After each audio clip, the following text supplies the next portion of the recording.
नमस्कार। स्वागत है आपका द न्यूज लॉन्चर पर। मैं हूं अशोक वानखेड़े, लेकर आया हूं आपका अपना कार्यक्रम द डायरेक्ट हिट। बड़ा अजीब है राजनीति। एक समय हुआ करता था कि राजनीति में एक विचारधारा हुआ करती थी, एक सोच हुआ करती थी। आजकल राजनीति ये अंकगणित का खेल हो गया है। विचारधारा, नैतिकता, इसका कोई मोल अब इन शब्दों का मोल वर्तमान राजनीति में नहीं रहा। महाराष्ट्र में जो नगरपालिका चुनाव में, महानगरपालिका चुनाव में जो खिचड़ी पक रही है, इस खिचड़ी में ये नहीं बता सकता कोई कि कौन किसका दुश्मन है, कौन किसका दोस्त है। रातों रात आधे आधे घंटे पे निष्ठाएं बदल रही है, क्योंकि सत्ता का मक्खन खाना है। सबका लक्ष्य एक है, एन केन प्रकरेण सत्ता पाना है। महाराष्ट्र में एमएनएस और उद्धव ठाकरे, यानी शिवसेना उद्धव ठाकरे, यूबीटी, एक साथ लड़े।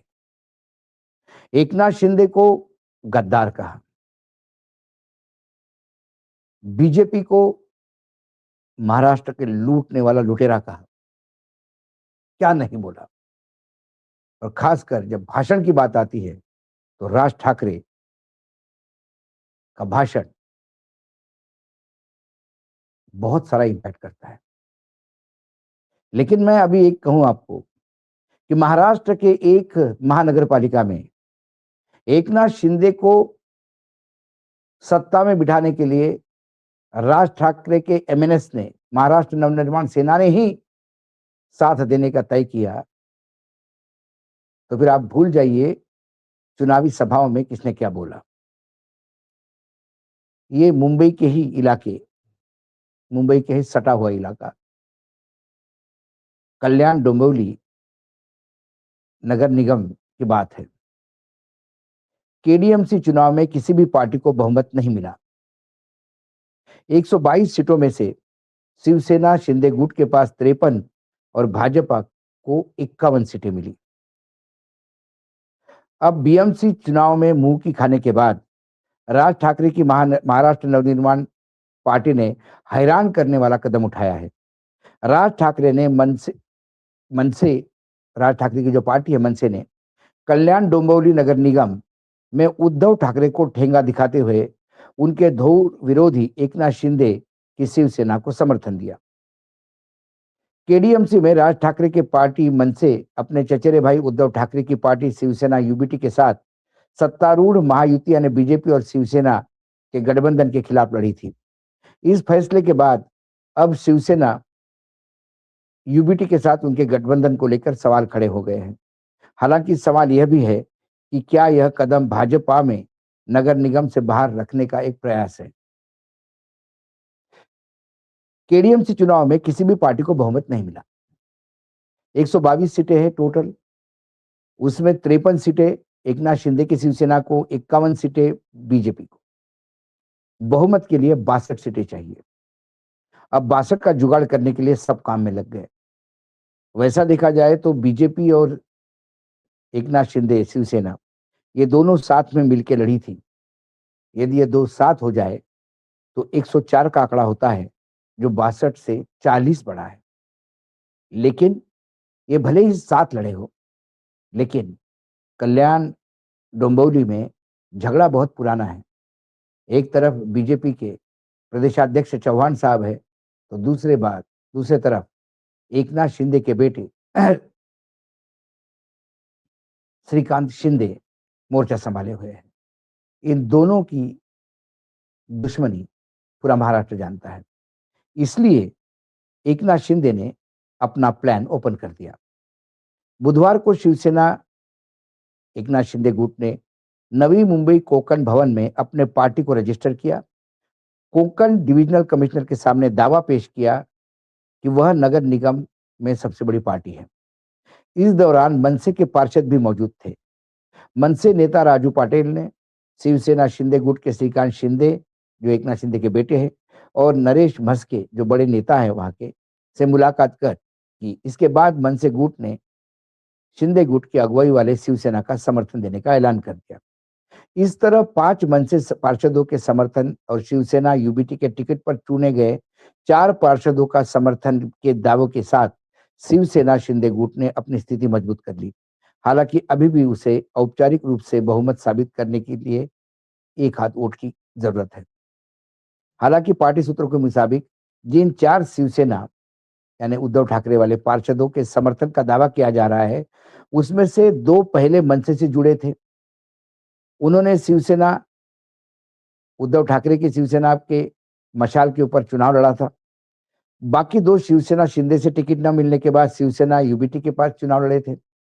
मतलब ये दोनों ही चारों ही जो कारपोरेटर थे, 2 मनसे से आए थे, 2 शिंदे साहब से आए थे, जो वापस शिंदे के पास जा रहे हैं और मनसे में जा रहे हैं। श्रीकांत शिंदे ने कहा कि मनसे ने विकास के लिए पार्टी को समर्थन दिया है। आगे उन्होंने कहा कि कल्याण डोंबिवली में मेयर सत्ताधारी महायुति का ही होगा। उन्होंने कहा कि अभी तक पदों के बंटवारों पर कोई चर्चा नहीं हुई है, आखिरी फैसला सीनियर नेता लेंगे। आगे उन्होंने स्पष्ट किया कि हमने भाजपा को साइडलाइन नहीं किया है। रविंद्र चौहान और एकनाथ शिंदे के बीच वार्ता की जा रही है। अगर ठाकरे सेना भी हमारे साथ जुड़ना चाहती है तो हम उसका स्वागत करेंगे। इस बात पर मनसे नेता बाला नांदगांवकर ने कहा कि स्थानीय स्तर पर ऐसे गठबंधन के लिए स्थान होते हैं। बाला नांदगांवकर की मैन है राज ठाकरे का। पार्टी नेता राजू पाटिल ने भी इस पर सहमति दी। उन्होंने स्पष्ट करते हुए कहा कि यह फैसला स्थानीय स्तर पर सोच समझकर किया गया है। इसमें कोई स्वार्थ नहीं। सरकार के बाहर रहने से अच्छा है कि सरकार में रहकर केडीएमसी के लोगों का भला करें। हम लोगों का काम करने के लिए और उनके न्याय देने के लिए यहाँ बैठे हैं। मनसे नेता राजू पाटिल और संदीप देशपांडे ने कहा कि राज ठाकरे ने स्थानीय स्तर पर फैसला लेने की अनुमति दी थी। इस घटनाक्रम के बाद उद्धव ठाकरे के लिए करारा झटका माना जा रहा है। केडीएमसी चुनाव में उद्धव ने 11 सीटें ली थी, लेकिन उसमें से सिर्फ 7 पार्षद ही मौजूद थे। 4 जो मैंने कहा जो मनसे से उनके पास आए थे, राज ठाकरे के पार्टी से, और जो 2 एकनाथ शिंदे के पार्टी से आए थे और टिकट लेकर लड़े, वो चारों वापस चले गए। इस तरह से अटकलें लगने लगी कि वो 4 वापस चले गए। पार्टी के सूत्रों ने बाद में बताया कि उनमें से 2 शिंदे गुट के संपर्क में हैं और बाकी 2 मनसे में शामिल हो चुके हैं। इसके जवाब में शिवसेना ने कोंकण डिविजनल कमिश्नर के पास अपना ग्रुप रजिस्टर कराया और शिंदे गुट वाली शिवसेना के साथ जाने के शक वाले 2 पार्षदों के खिलाफ दल बदल नियमों का हवाला देते हुए अयोग्य ठहराने की कार्रवाई शुरू करने के लिए लेटर सौंपा। इसे बीच शिवसेना यूबीटी के पार्षद स्वप्निल केने और राहुल कोटे मनसे में शामिल हो गए। ये दोनों पहले पार्टी से जुड़े हुए थे और इनके शामिल होने से केडीएमसी में मनसे की ताकत बढ़ गई है। अब ये जब एक खेल चल रहा है, उसके बाद राउत साहब ने बाकायदा बात की और जब राउत साहब ने बात की राज ठाकरे से, तो राज ठाकरे ने कहा कि ये बहुत गलत हुआ, स्थानीय जगह पे हुआ और मुझे ये मेरी पार्टी की लाइन नहीं थी, ऐसा होना नहीं चाहिए था।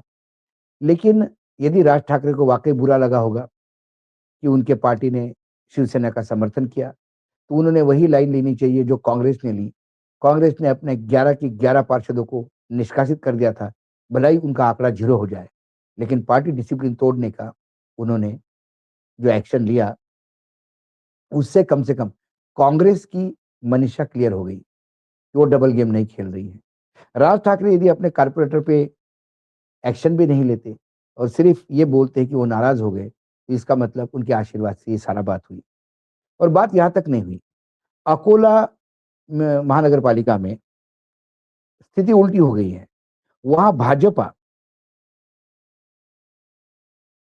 वहां भाजपा ध्यान से सुनिएगा, वहां भाजपा उद्धव ठाकरे के सामने गिड़गिड़ा रही है। अकोला में टोटल 80 कारपोरेटर है, उसमें से 41 आने पर मेजोरिटी बनती है। भाजपा के पास 38 है। अब 38 का आंकड़ा 41 करने में उन्हें नानी याद आ रही है, क्योंकि वहां पे उद्धव ठाकरे के 6 है, कांग्रेस के 21 है, शिवसेना का 1 है, एनसीपी अजित पवार का 1 है, शिवसेना एकनाथ शिंदे का 1 है, शरद पवार के 3 हैं, वंचित के 5 है और एमआईएम के 3 हैं। इसमें वंचित, एमआईएम, शरद पवार, उद्धव ठाकरे, कांग्रेस ये इनके साथ जा नहीं सकते। 38 यानी 38 पे यदि उद्धव ठाकरे के बजाय एकनाथ शिंदे उनको ज्वाइन करता है तो 39 हो जाते हैं, और फिर अजित पवार ज्वाइन करते हैं तो भी 40 हो जाते हैं, फिर भी 1 मत की कमी है।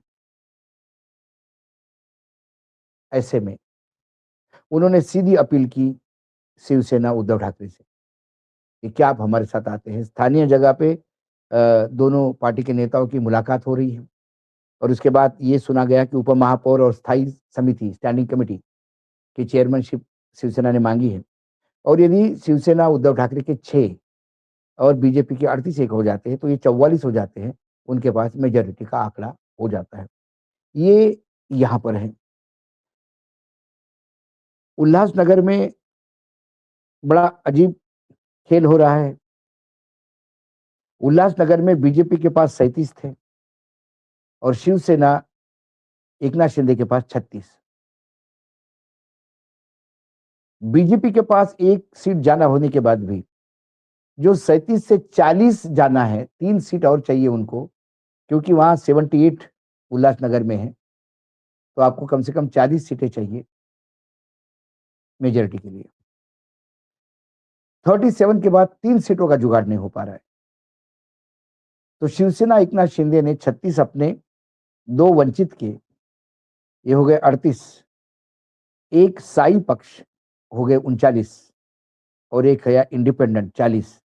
ऐसा एक नया समीकरण किया और बीजेपी को मात देते हुए उल्लासनगर में अपनी सरकार स्थापित करने की घोषणा कर दी। ये हर जगह हो रहा है। कल्याण डोंबिवली में तो मैंने बता ही दिया आपको कि कैसा खेल हो रहा है, हालांकि एक हाथ कम पड़ रहा है, लेकिन एक मालेगांव का भी ऐसा ही एक किस्सा है, क्योंकि बहुत जगह जो अभी समीकरण, जो आंकड़े मेरे पास आ रहे हैं और जो गठबंधन अब खुल के सामने आ रहे हैं, उनकी बात करें तो मालेगांव में टोटल 84 सीट है। आपको 43 चाहिए सत्ता में आने के लिए। वहां एक इस्लाम पक्ष है। इस्लाम पक्ष ने मालेगांव सेक्युलर फ्रंट बनाया, जिसमें इस्लाम पक्ष खुद और समाजवादी पार्टी ऐसे मिलके उन्होंने एक फ्रंट बनाया, और वो फ्रंट एमआईएम, ओएसी के एमआईएम को आईना दिखाने के लिए बनाया था। क्योंकि आरिफ शेख जो पुराने विधायक है, पूर्व विधायक है, वो एमआईएम के विधायक थे, लेकिन फिर हैदराबाद से चलने वाला एमआईएम उनको नहीं चाहिए था। वो मालेगांव से चलाने वाले एमआईएम ढूंढ रहे थे, और आखिर उन्होंने अपने खुद इस्लामिक पक्ष की स्थापना की, और पहली बार चुनाव लड़ने पे उन्होंने 35 सीटें हासिल की। अब 35 में उन्हें 8 सीटें और चाहिए सत्ता में आने के लिए। अब ऐसे में उन्होंने समाजवादी पार्टी के 5 जो उनके ऑलरेडी फ्रंट में थे, तो ये हो गए 40, और कांग्रेस के 3, 43। 43 के साथ उन्होंने एमआईएम को, जो उनका गढ़ हुआ करता था पहले, सत्ता से बाहर रखा। यहां कांग्रेस इस्लाम पक्ष के साथ चली गई, यहां समाजवादी पार्टी पहले से गठबंधन में थी। ऐसे कई समीकरण आपको अलग अलग शहरों में दिखाई दे रहे हैं। तो जब भी हमारे नेता चुनाव के पहले जो एक दूसरे के खिलाफ आग उगलते हैं, मतदाताओं को ये समझ लेना चाहिए, चुनाव समाप्त होने के बाद सत्ता का मक्खन खाने के लिए ये फिर एक दूसरे के तलवे चाटना शुरू करते हैं। यही बात आपको महाराष्ट्र के विभिन्न, बहुत कम है, लातूर है जहां क्लियर कट मैंडेट है, या फिर विरार, वसई विरार है, जहां फिर हितेन ठाकुर ने बता दिया कि उनसे बड़ा नेता वसई विरार में है नहीं। विधानसभा चुनाव में आपने खेल कर दिया होगा, लेकिन जब स्थानीय चुनाव की बात आ गई तो उन्होंने सबको किनार रख के वे अहेड अपनी पकड़ बना ली। बाकी सभी जगह, हर जगह जो भी सत्ता में बैठेगा बैसाखियों पे बैठेगा, और उसके बाद भी कहते हैं ये देवा भाऊ का विजय है। पता नहीं कौन से देवा भाऊ की बात करते हैं। और ये सारा देखते हुए मुझे लगता है कि जो गेम प्लान गुजरातियों ने बनाया था वो पूरी तरह से हिट हुआ है। और फिर उन्हें उन लोगों को जिन लोगों को उन्होंने उँगली पकड़ के आगे बढ़ाया था, वही लोग उनके सर पे बैठ रहे हैं या फिर जिनको उन्होंने बर्बाद करने की ठानी थी, खुद आबाद होने के लिए फिर उन्हीं से गुहार माँगनी पड़ रही है। आज डायरेक्ट हिट में इतना ही, कल फिर आता हूँ किसी विषय के साथ। तब तक के लिए नमस्कार, देखते रहिएगा द न्यूज़ लॉन्चर।